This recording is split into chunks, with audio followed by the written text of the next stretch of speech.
예, 찾아가는 인터뷰 시간입니다.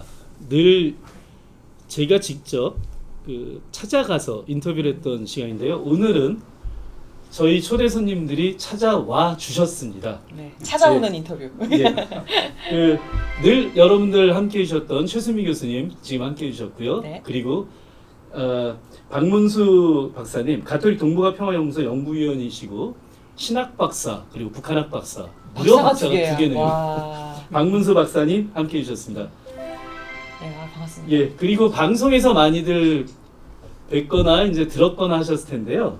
시사 칼럼니스트시죠. 이승원님 오셨습니다. 네, 안녕하세요. 네, 반갑습니다. 저희 다 한 분 한 분 제가 소개해드렸으니까 다 같이 인사 한번 시청자분들께 인사 한번 네. 할까요? 저희 피스티브 시청자 여러분들께 우리 모두 다 같이 인사 한번 네. 드리겠습니다.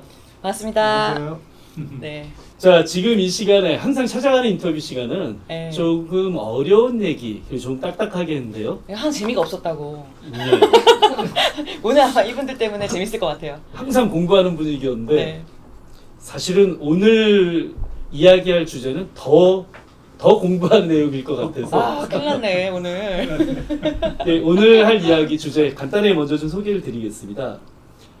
여러분들 혹시 올해 2020년이 어떤 일이 지금부터 70년 전에 어떤 일이 있었습니다. 네. 그러니까 1950년이죠. 네. 예, 바로 한국전쟁이 발발한 해인데요. 올해가 한국전쟁이 발발한 지 70년이 되는 해입니다. 네.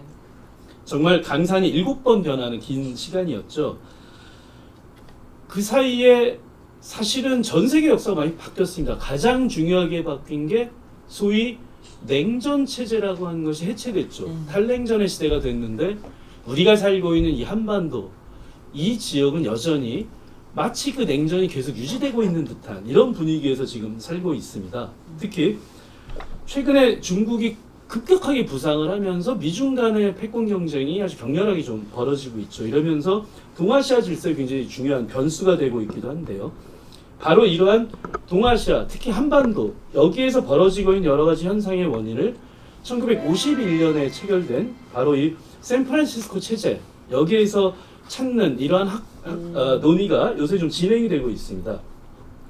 바로 이 샌프란시스코 체제가 무엇인지, 그리고 이 시점에서 변화가 필요한 이유가 무엇인지, 바로 이 주제가 오늘 이야기할 주제인데요. 어렵네요.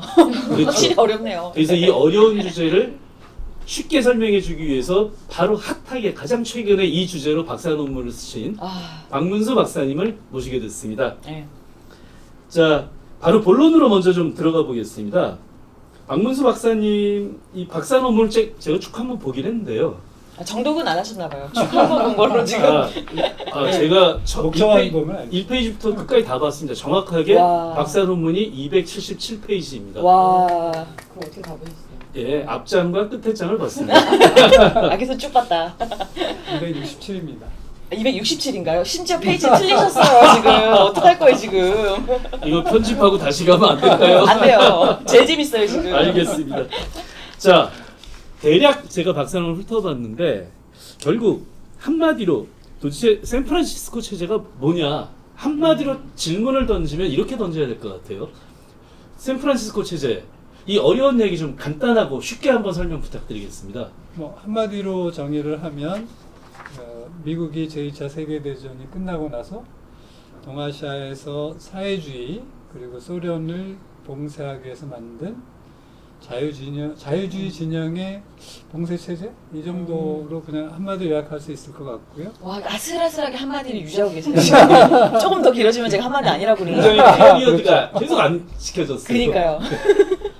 더 하려고 했는데 그냥 네. 그렇게 한마디 한 걸로. 아주 적절했다고 생각해요. 그렇군요. 자유주의 진영의 어떤 봉쇄 체제. 네, 아니 근데 사회주의 자유주의 진영의 봉쇄 체제는 너무 이제 그 범위가 커지는데요. 맞습니다.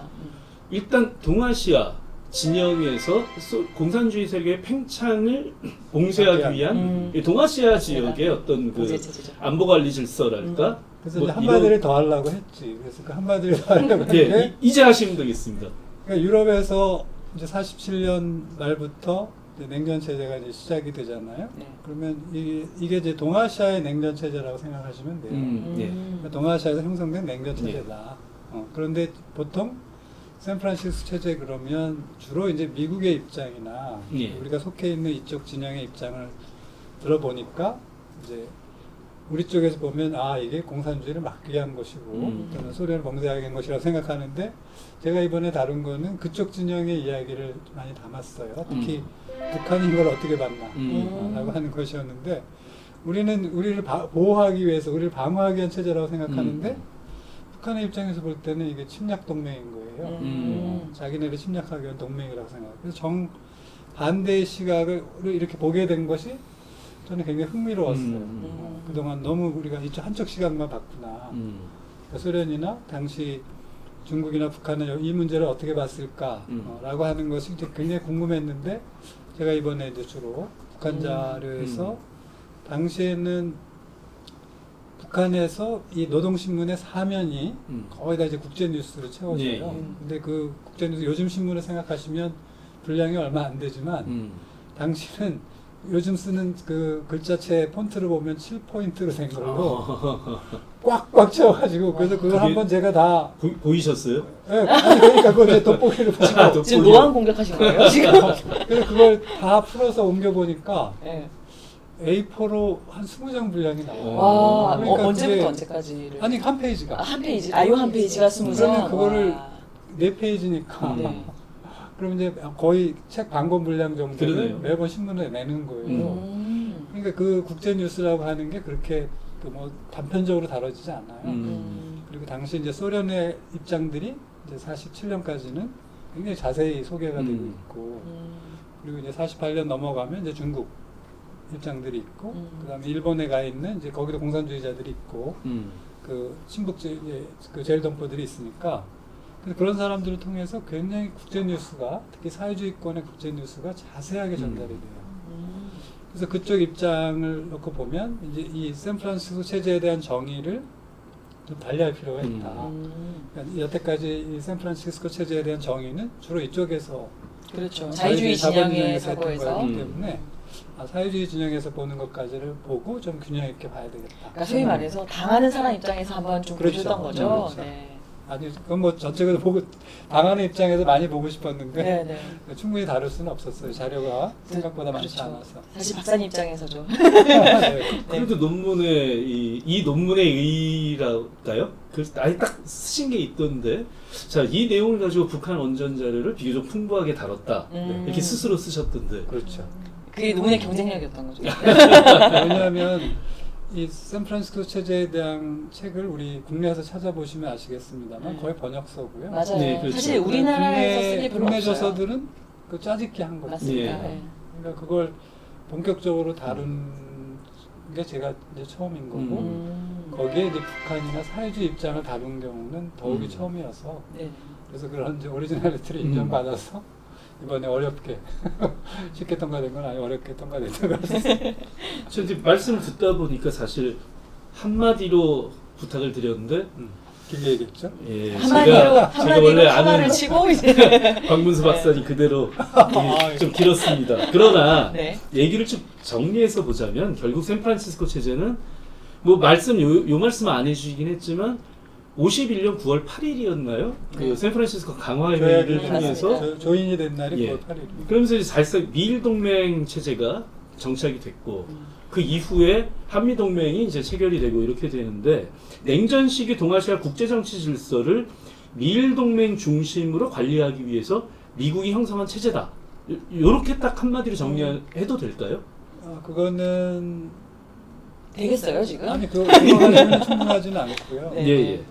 그래서 미일 동맹 중심으로 된 체제인 거는 맞는데 네. 이제 그것이 전체를 설명할 수 있는 내용은 좀 아니라고 보고 아까 이제 제가 다룬 부분이 특히 이제 사회주의 예. 쪽을 다뤘기 때문에 아, 그 제 그거 얘기는 좀- 자유주의 진영의 시각이다. 그렇죠. 그러니까 이렇게 볼 수 그걸 있군요. 이제 이 그 학자들이 쓰는 표현은 이제 허벤스버크 체제. 예, 예, 그렇죠. 그래서 미일 동맹이 중심이 되고 네. 그다음에 그 다음 카테고리에 들어가는 2등급에 들어가는 게 앤저스. 호주하고 뉴질랜드가 그렇죠. 이제 그 오스트레일리아, 세컨드 뉴질랜드. 그레이드가 되는 거고 나머지 한국하고 필리핀 음.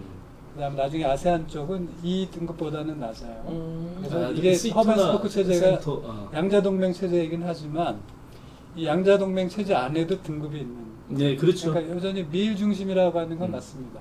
그래서 미일 중심의 양자동맹 체제의 뭐라 할까 그것의 이 하나의 묶음이라고 하는 거 그렇게 통째로 봐야 될 것 예. 같고 이제 저는 그걸 더 확장해서 샌프란시스코 평화회의가 영향을 준 것까지를 생각하면 시토까지 들어가야 됩니다. 네.